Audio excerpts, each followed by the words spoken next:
Bonjour tout le monde, bonjour. Je suis Kemaou Fotabon Isidore, consultant Kaizen du Cameroun. Bonjour, je m'appelle Monsieur Kado. Je travaille pour le projet de Kaizen du Cameroun et je travaille aussi pour SCA. Bien, bonjour Monsieur Kado. Nous Bonjour. allons partager aujourd'hui sur l'attitude positive dans le cadre du projet 5S Kaizen. OK. C'est quoi un Kaizen? Bien, le Kaizen, c'est une philosophie, c'est un état d'esprit, mais c'est aussi un ensemble d'outils qui permettent d'améliorer de manière continuelle la qualité et la productivité dans une organisation. OK. Et c'est quoi le 5S? Le 5S, évidemment, c'est un des outils du Kaizen, mais un outil particulier parce que c'est celui par lequel on introduit le Kaizen. C'est l'outil de base du Kaizen. OK. Et c'est quoi une attitude positive qu'on va parler aujourd'hui? L'attitude positive, à mon avis, c'est la base de tous ces deux éléments du Kaizen. C'est-à-dire, c'est l'état d'esprit nécessaire pour pouvoir bien mettre en œuvre le Kaizen dans une organisation et tirer les meilleurs bénéfices possibles. OK. Alors, on va commencer. Oui. Nous allons donc partager le Kaizen. On va adopter le 5S, l'attitude positive, on va adopter une attitude des gagnants et des perdants. L'attitude des gagnants étant celle que nous recommandons et l'attitude des perdants étant celle que nous souhaitons que les gens puissent identifier dans leur comportement et éliminer afin d'être toujours gagnants dans la pratique du Kaizen. Donc, nous allons commencer. Je vais lire les gagnants et M. Kado va représenter les perdants pour la circonstance. Évidemment, c'est un gagnant. Alors, le gagnant fait toujours partie de la réponse. Le perdant fait toujours partie du problème. Oui, chaque fois qu'il y a un problème dans une organisation, très souvent, c'est un perdant qui l'a généré. Et en général, le gagnant est de ceux qui apportent la solution en créant une attitude favorable à l'émergence de tous. Le gagnant a toujours un programme. Le perdant a toujours une excuse. Oui. Avec un gagnant, il n'y a pas d'excuse. Ni la pluie, ni l'embouteillage, ni aucun obstacle ne peut l'amener à être, par exemple, en retard. Il sait exactement ce qu'il a à faire et il fait ce qu'il a prévu de faire. Le gagnant dit, laissez-moi le faire pour vous. Le perdant dit, ce n'est pas mon travail. Un gagnant veut le faire pour vous, il veut vous aider, il veut aider tout le monde à s'améliorer, alors que le perdant pense toujours que ce n'est pas son travail. Le gagnant voit une réponse pour chaque problème. Le perdant voit un problème pour chaque réponse. Quel que soit le problème, il y a une solution. Et le gagnant propose toujours une solution. Même si elle ne résout pas le problème à 100%, c'est déjà un plus. Alors que le perdant, lui, critique toujours les solutions des autres sans rien proposer. Quand un gagnant fait une erreur, il dit « j'avais tort ». Quand un perdant fait une erreur, il dit, ce n'est pas ma faute. Oui, reconnaître ses erreurs n'est pas un signe de faiblesse et les gagnants le savent. Ils reconnaissent leurs erreurs pour pouvoir s'améliorer. Les gagnants disent « je dois faire quelque chose ». Les perdants disent, quelque chose doit être fait. Par qui? Oui, les choses ne vont pas bien dans le pays. Oui, l'entreprise ne va pas bien. Quelque chose doit être fait. C'est ce qu'ils disent les gagnants, les perdants. Mais le gagnant dit, ça ne va pas bien. Moi, je dois faire quelque chose. Il prend l'initiative. Il prend le leadership. Il montre l'exemple. Les gagnants sont une partie de l'équipe. Les perdants sont en dehors de l'équipe. Quels que soient les obstacles, les difficultés auxquelles l'équipe fait face, le gagnant est toujours avec son équipe pour rechercher la solution. Les gagnants organisent et préparent pour gagner. Le mot-clé est préparation. Les perdants voient la douleur de l'équipe. Ils veulent gagner sans préparation.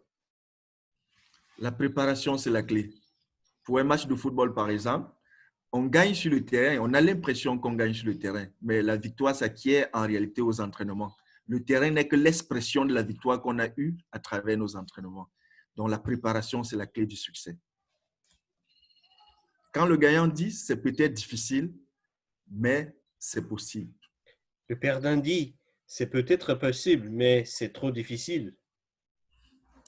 Le gagnant voit toujours le verre à moitié plein, l'espoir, il croit, alors que les perdants, ils voient le verre à moitié vide, le désespoir. Les gagnants voient les possibilités. Les perdants voient des problèmes. Face à un changement, par exemple, pendant que les perdants se plaignent de ce qu'il ne faut pas changer, les gagnants explorent les nouvelles opportunités qui se présentent face avec ce changement. Ils voient de nouvelles possibilités. Ils ont des horizons toujours ouverts. Les gagnants croient en la victoire commune. Les perdants croient que pour qu'ils gagnent, quelqu'un doit perdre. Une seule personne ne peut pas être déclarée avoir gagné un match de football. C'est toute l'équipe qui gagne ou c'est toute l'équipe qui perd. Par conséquent, les gagnants sont conscients de ce qu'on doit gagner ensemble. Les gagnants engagent des discussions dures, mais avec des mots doux. Les perdants engagent des discussions douces, mais avec des mots durs. Un perdant peut être très mal à l'aise, très énervé d'une situation, d'un échec, mais il va parler posément. Il ne va pas blesser, il ne va pas offenser. Alors que le perdant, lui, même pour quelque chose qui n'est pas grave, il va parler d'une manière très dure et créer un mauvais climat dans l'équipe de travail. Le gagnant est conscient du risque de contamination au COVID-19 et il respecte les mesures de prévention. Le perdant pense que le COVID-19 ne concerne que les étrangers et ne respecte aucune mesure de prévention. Non, le gagnant, lui, il est conscient du fait que, au travers des mesures de prévention, il se protège, il protège son entourage et il protège la société et l'humanité tout entière. Il respecte toujours les mesures de prévention. Le gagnant pratique séparer et situer pour ne pas perdre le temps à chercher les choses. Le perdant ne cherche pas le temps de pratiquer, séparer et situer et gaspille le temps. Oui, le gagnant trouve un peu de temps pour organiser son espace de travail, appliquer les règles élémentaires du 5S afin de pouvoir gagner du temps et aller beaucoup plus vite dans son travail, être plus productif. Le gagnant utilise les matériaux existants pour améliorer la situation. Le perdant cherche toujours des matériaux inexistants. Oui, je ne peux pas faire le travail parce qu'il n'y a pas le matériel. C'est ce que disent généralement les perdants. Mais un gagnant, même quand il n'y a pas le matériel adéquat, il essaye de voir dans son environnement ce qu'il peut utiliser pour améliorer la situation. C'est ça l'attitude des gagnants.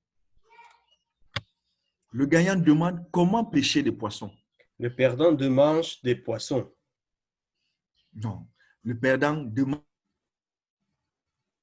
donne, alors que le gagnant veut apprendre pour pouvoir apporter, être une valeur ajoutée pour l'organisation et pour l'humanité tout entière.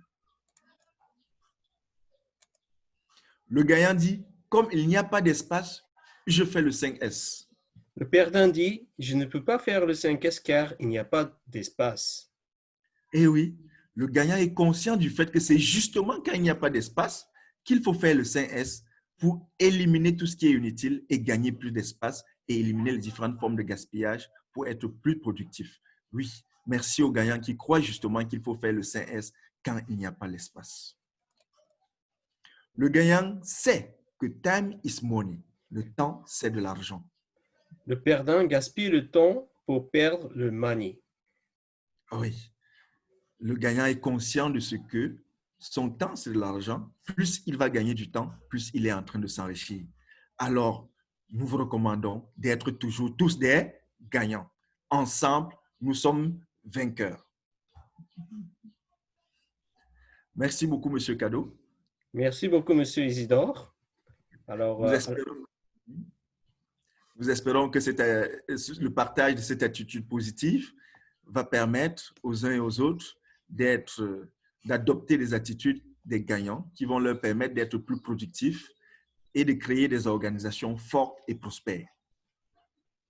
OK, merci et à bientôt. À bientôt.